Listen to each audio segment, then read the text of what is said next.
let's bring in experts. Madaki Ameh, he's the managing partner, BBH Consulting, and former head security planning and strategy of Shell Petroleum Nigeria. And he joins us now to give us more of an insight into the issue of oil theft in Nigeria. Well, thank you so much for being here. Thank you very much. I'm sure you've seen that report by Onye Sunday, and of course you have been following the trajectory and how much we are losing and how much of a challenge oil theft is. We know what the problems are. Solutions we have seen being thrown around by the authorities. Do you think we're doing enough really to curb oil theft in Nigeria? It's the big question. Yeah, I don't really think that we're doing enough. I think the challenge is big, but it's not insurmountable. I believe that the oil and gas industry is bleeding because those who are benefiting from the criminality are just quite well connected. And so the business thrives because they are virtually untouchable. But I think that a firm government that is determined to stop it can do it because it's been done before. The situation we are facing right now is not entirely new. The country witnessed it in 2016 when in the last quarter of 2016 the oil production crashed to just between 800 and 900,000 barrels. And that was around the time that the country also went into recession. But something drastic was done about it. That was when this government was just coming in anew, in 2015. So when that situation took place in 2016, what they did was to rejig the security architecture around, the oil and gas pipelines in the Niger Delta by changing the leadership of Operation Delta Force that's responsible for, protecting the oil and gas pipelines in the Niger Delta. And they brought in Rear Admiral A.O. Suleiman, who became the commander of Operation Delta Force. And between November 2016, when he assumed office, and the end of that year, the production grew drastically from 900,000 barrels on the average to 1.4 million barrels a day. Before the end of that was like within about a month. And then throughout 2017, production continuously kept increasing, until they got to 1.8 million barrels, toward the third quarter of 2017. And then there was still that steady increase all through 2018 to between 2.2 million barrels to 2.3 million barrels. All changed, Oil theft has always been an issue, not just synonymous in Nigeria. Not in this magnitude that was said. So what changed that we're seeing this huge magnitude when it concerns the loss and Nigeria not even able to meet her quota and even lost our position as number 1 oil producing nation in Africa? I was explaining the trajectory. That right up to the first quarter of 2019, we had a steady increase in production. Up to from 2.3 million barrels. Yes, and this was sustained. Yeah. And then there was another, change in guards. And when that change in guards took place in the first quarter of 2019, there was a drastic drop in production. And that trajectory has continued up till date.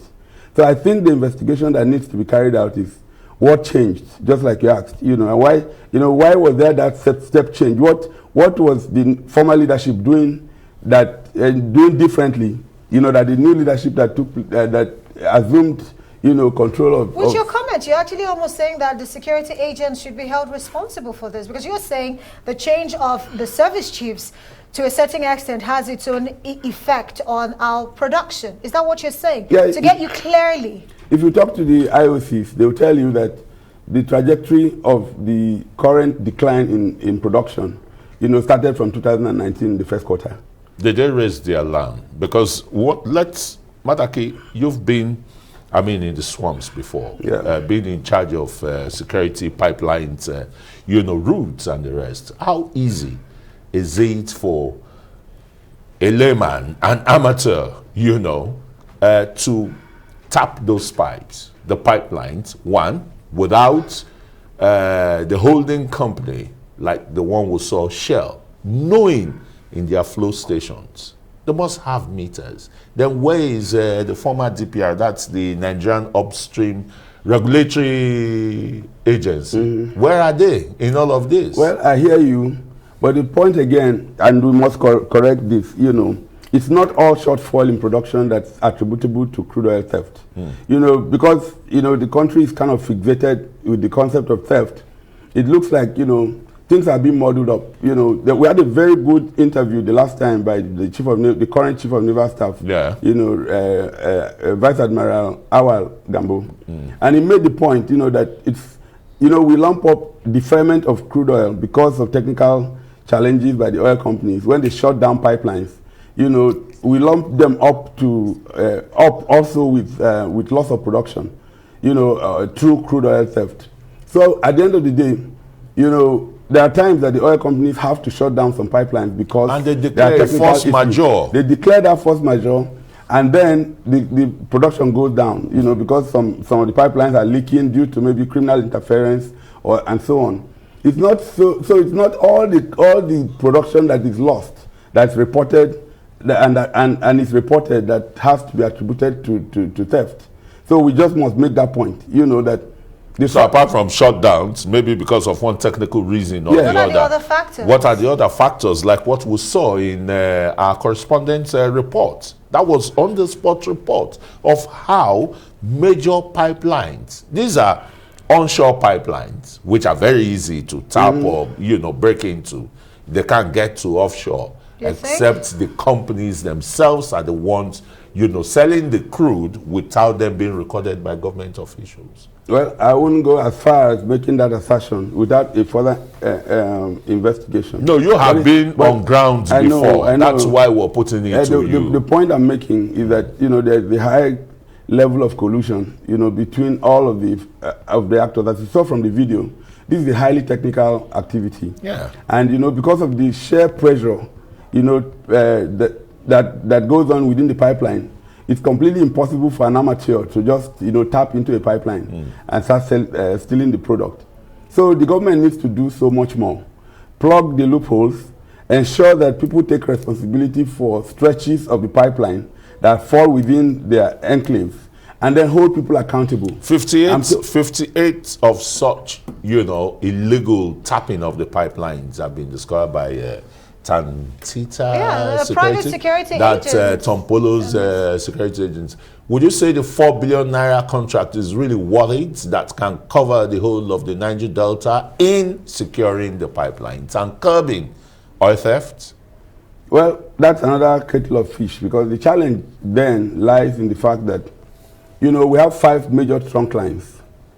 And, if no matter how effective Tom Polo may wish to be, his influence will not go beyond the Transforcados pipeline, which passes through his Oporoda community. Absolutely. But we have other major trunk lines like the Trans-Ramos trunk line, the Trans-Niger trunk line, the Nembe Creek trunk line, and the Trans-Escravos trunk line. So, and this covers the entire, there are thousands of kilometers of pipelines crisscrossing the delta. So, reportage of leakages, will, boost public image in terms of activity. But I imagine that there will be hundreds of leakages. There will be hundreds of tap points when you go through all of the 5 trunk lines and then the flow lines and all the, so it's going to be difficult. How better can we secure our pipelines and stop this leakage that we're seeing with regards to not just the oil, but to our economy and even the environmental degradation that is the aftermath of all of this? I think how can we get it right is a question. I've rubbed minds with the people on the security officials who have been on ground, and what they say is that there is now a need to do a total rejig of the security architecture around oil and gas pipelines. It doesn't start and end with the award of a contract, to an individual, because the sheer volume of that activity and the conflicts from different militant groups that will now be struggling for supremacy, because they will think that one has been recognized over the other, will be a challenge that will become real at some point, as we go down the line. But I think that we must not hand over the security of our critical oil and gas infrastructure to private individuals because they achieved some notoriety around, you know, the operations of pipelines, because that's going to throw up another generation of people who want to become henchmen and have access to this sort of contracts in the future. So key to it is that the security agencies must still assume responsibility. I believe that our security agencies have the capacity to do this.